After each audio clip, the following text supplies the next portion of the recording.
Em Atos capítulo 6, encontramos Felipe sendo separado para servir a mesa, servir as viúvas. Talvez alguma pessoa olhava para Felipe e não via outra coisa a não ser um servidor dos demais. No capítulo 8 encontramos Felipe em Samaria. Um Felipe transformado, cheio do poder de Deus, cheio da unção do Espírito Santo, pregava ao Senhor Jesus Cristo. E o Senhor Jesus confirmava a pregação com os sinais e maravilhas através da vida de Felipe. Que mudança terrível, não? Maravilhosa. A notícia desse avivamento chegou lá em Samaria, lá em Jerusalém. E Pedro e João foram para lá, para Samaria, para ver o trabalho e também contribuir com o trabalho que o Senhor chamou. Vamos repetir, meu irmão? Atos dos Apóstolos, capítulo 6, Felipe era desconhecido.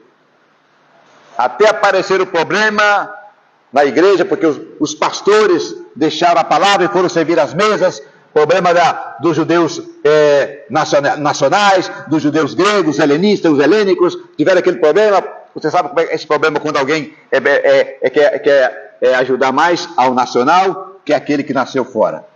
E aí começou aquele problema, os discípulos, os apóstolos pediram então para que o pessoal escolhesse homens com as características que eles disseram, cheios de fé, do Espírito Santo, de sabedoria, de poder, e aí estava Felipe entre eles. Felipe chamado para servir, um servidor, não começou pelo púlpito, começou entre o povo servindo, agora ele está lá em Samaria, num avivamento maravilhoso, pregando a pessoa de Cristo, pregando o Evangelho de Cristo, e sendo recompensado pela sua fidelidade com a manifestação dos dons espirituais, ganhando almas para o Senhor. Que exemplo maravilhoso para você e para mim. Seguimos adiante, meus irmãos. Meus irmãos, seguimos adelante. Aí temos Hechos 8, capítulo 5, onde Felipe está predicando a Cristo. Felipe tinha o quê? Um mensagem. Allá em Hechos, capítulo 6, Felipe tinha um serviço. Acá em Hechos, capítulo 8, ele tem um mensagem. Qual era a mensagem de Felipe? La persona de Cristo, su resurrección, su poder y su misericordia. ¿Cuál era el mensaje de Felipe? Era la persona de nuestro Señor y Salvador Jesucristo. No podemos y no debemos predicar otra cosa. No tenemos que venir al púlpito a mostrar conocimiento, a mostrar que somos los reyes de la teología, los señores de la hermenéutica. No, tenemos que predicar a Jesucristo. Mira bien, la persona de Cristo, su resurrección, su poder y su misericordia. Este era el mensaje que predicaba Felipe. El predicador no puede ser mejor ni más grande que su mensaje. Anotar isso aí. O que mais tinha Felipe lá em Samaria? Felipe tinha uma mensagem. A mensagem era a pessoa de Jesus Cristo, o seu poder, o seu amor, a sua misericórdia e a sua ressurreição. O pregador não pode ser maior que a sua mensagem. Se você procura ser maior que a mensagem que você prega, você vai ser um homem show. Mas se você desaparece e a mensagem aparece, Cristo aparece, você vai ter muito sucesso. Repito, o pregador ou o mensageiro não pode ser maior que a sua mensagem. A sua mensagem tem que ser Jesus Cristo, nosso Senhor. Nada mais que isto. Repito, irmão, o predicador não pode ser mais grande que a mensagem que predica. Há uma tristeza que toca meu coração. Creio que não só meu coração, de muitos irmãos. É que temos buenos predicadores. Incluso acá em Bolívia temos buenos predicadores. Pero quer aparecer mais que sua mensagem. E quando o predicador aparece mais, a mensagem queda corto. Verdade? Que de Juan el Bautista, quando vieram a falar de Jesus, que Jesus bautizava mais pessoas que ele. Que de Juan el Bautista? É necessário que ele cresça, que eu mengue, eu diminua. Repita, irmão, é você predicador? Procurar predicar uma mensagem onde Cristo seja a pessoa principal. Tu mensagem tem que ser mais grande que você. Você não pode ser mais grande que tu mensagem. Você não pode querer aparecer mais que tu mensagem. Que eu predico, que eu hago, que não. Não. Predica a palavra, permita que Deus use a palavra. Esse é o que temos que aprender, verdade? Muy bien, mis hermanos, vamos adelante. Aquí tenemos un ejemplo en la Biblia. Cuando Dios envía a Jonás por segunda vez a Nínive, ¿qué estamos aprendiendo aquí? Que un predicador no puede ser más grande que el mensaje que predica. Cuando Dios envía a Jonás por segunda vez a Nínive, le dijo: levántate, ven conmigo, levántate y ve a Nínive, aquella gran ciudad, y proclama en ella el mensaje que tú quieres. No, el mensaje que yo te diré. No quieras ser más grande que el mensaje. El mensaje que yo te diré. ¿Están entendiendo ustedes? Todos podemos y debemos predicar la palabra, pero no debemos buscar ser famoso, llenar coliseo con mi persona. No, yo solo quiero ser un servidor, solo quiero predicar. Quando falamos, irmãos, que o pregador não deve ser maior que a mensagem que prega, nós tomamos como exemplo Jonas capítulo 3, versículo 2.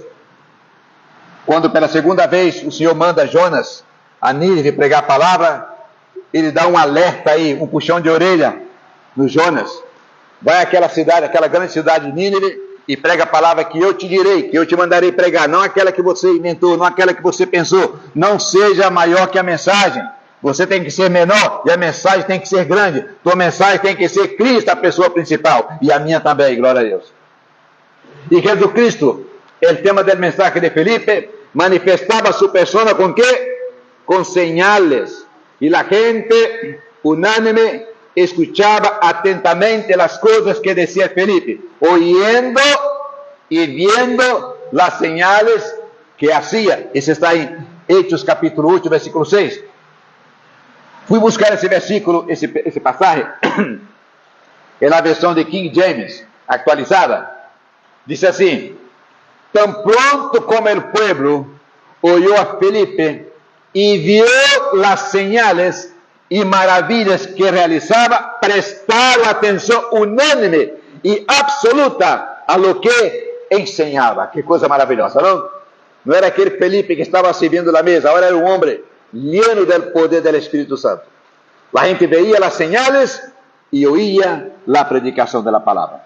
Cuando yo le digo a ustedes, hermanos, que nosotros debemos pedir al Señor que manifieste las señales en nuestra iglesia, es para esto, para que la gente sea atraída por las señales, sea tocada por el Señor mismo, reciba su salvación y reciba señales maravillosas y se convierta al Señor. Las señales del Espíritu Santo no es para exaltar al predicador, es para exaltar a Jesucristo nuestro Señor.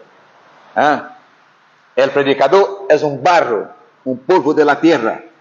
Mañana predica un gran mensaje y pasado está desviado. Entonces el mensaje tiene que ser Jesucristo nuestro Señor. ¿Muy bien? Más adelante tenemos: Dios lo llamó de una gran obra en Samaria y lo envió a un lugar desierto. Mira, Hechos capítulo 6, que era Felipe, un desconocido, pero fue llamado ¿para qué? Para servir a las personas, compartir los alimentos. Hechos capítulo 8, Felipe es un evangelista, lleno de poder. ¿Predicaba a quién? A Jesucristo. ¿Cómo predicaba? Con palabras, con señales y con maravillas. Amén. ¿Cuántos de ustedes les gustaría predicar así como Felipe? Yo. Ahora escúcheme. Imagínese usted está, hermano Ron, hermano Fernando, hermano, está en ese avivamiento, usted está predicando, Dios está sanando, está haciendo señal y maravilla, y de repente Dios te dice: Felipe, ¿qué? Deja Samaria, dejar ese avivamiento. ¿Qué haría usted? ¿Qué haría usted? Ay, no, es un pensamiento. Esto no es Dios hablándome. Acá está el avivamiento.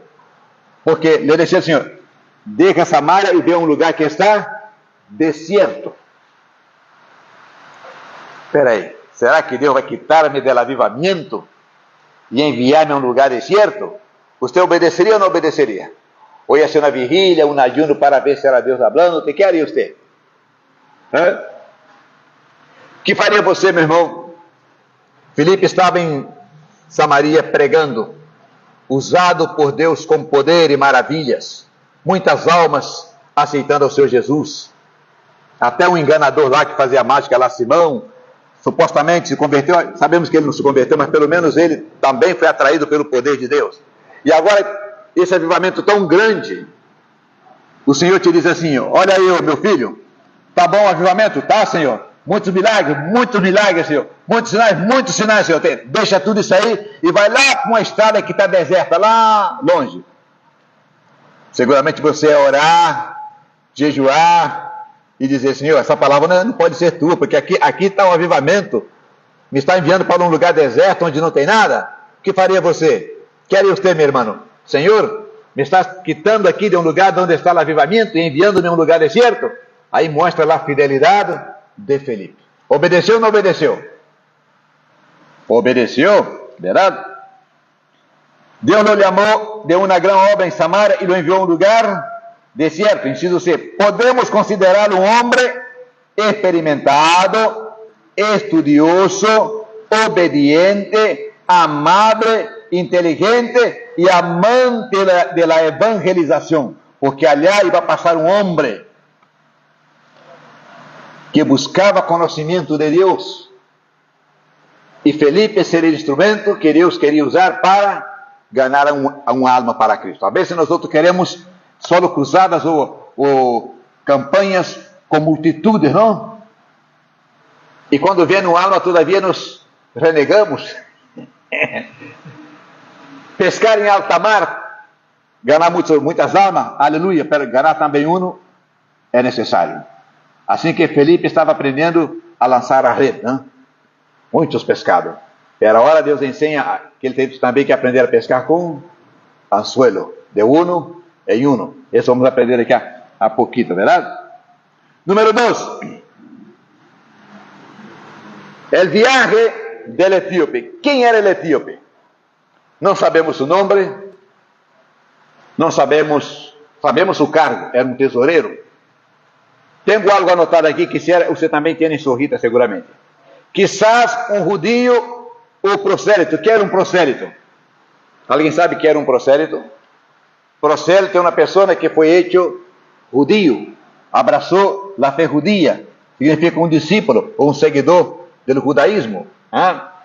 Quizás um judío ou um prosélito, alguém que não era judío, mas abraçou o judaísmo, circuncidando-se, para que você entenda, que havia alcançado uma posição de confiança em el estrangeiro, pero a quem se lhe concedeu permisso para visitar Jerusalém por razões religiosas. Por que sabemos que era um homem religioso? E por que sabemos que tinha algum contato com o judaísmo? Porque havia venido a Jerusalém para quê? Para adorar em el Pentecostés. Então era alguém que conhecia ou que praticava o judaísmo, aunque era um etíope. Quizás um judío etíope, não sabemos. O que sabemos foi que esse homem, quando ele começa o cumprimento de uma profecia que está no Antigo Testamento, que também disse que também de Etiopia oirá de mim. E muitos creemos que esse homem foi que levou o evangelho para a Etiopia. Quando vindo para Jerusalém, era um judío, praticava o judaísmo. Quando regressa como um cristiano, porque aceita Cristo e se bautiza. Que transformação maravilhosa, não? Deus pode fazer isso, coisa maravilhosa. Inciso B. Que lhe ha aportado el viaje? Não logrou toda a satisfação que desejava. Chegou tarde. Quando chegou a Jerusalém para a festa, era tarde. Jesus já havia morto, já havia ressuscitado. Isso aqui era muitos anos depois. Então, Jesus já não estava em Jerusalém fisicamente, verdade? Jesus já não estava fisicamente entre a gente. Comprou uma escritura, o que mostra que tem interesse por la palavra.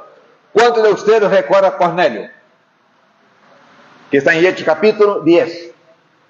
Cornélio tinha anelo por conhecer a Deus, verdade? Não está escrito aqui que alguém lhe predicou a palavra. Cornélio não comprou nenhuma escritura. Cornélio era um romano, mas queria conhecer o Deus de Israel. E Deus lhe envia Pedro. Pero acá, a este etíope, Deus envia Felipe. Esse homem havia comprado um livro. Havia comprado, naquela época, irmão, os livros estavam divididos por rolhos. Não havia livro como agora, essa enquadernação. E ele comprou um rolho que era o rolho do profeta Isaías. E venía lendo a palavra do Senhor. Comprou uma escritura que ele ia a regressar, decepcionado, porque não podia entender o que estava leyendo. Não passa muitas vezes com nós? Estamos leyendo uma parte da Bíblia e a mim me passa isso. Estou leyendo, não entendo, assim que vou buscar ajuda extra.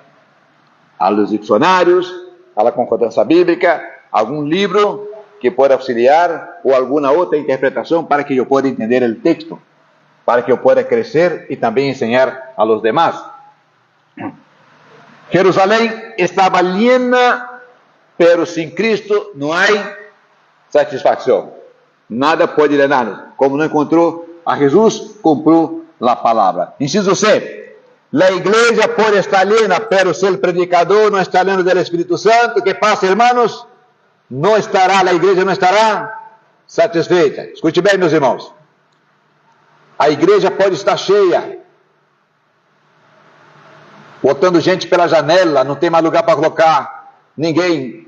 E se o pregador, o mensageiro da noite, o pregador oficial, se ele não está cheio do Espírito Santo, a multidão que está ali escutando esse pregador não vai sair daí satisfeita, porque a igreja quer a palavra de Deus, não quer shows. A igreja necessita a palavra do Senhor. Isso aqui, o eunuco foi a Jerusalém, Jesus já não estava aí, foi muitos anos depois, ele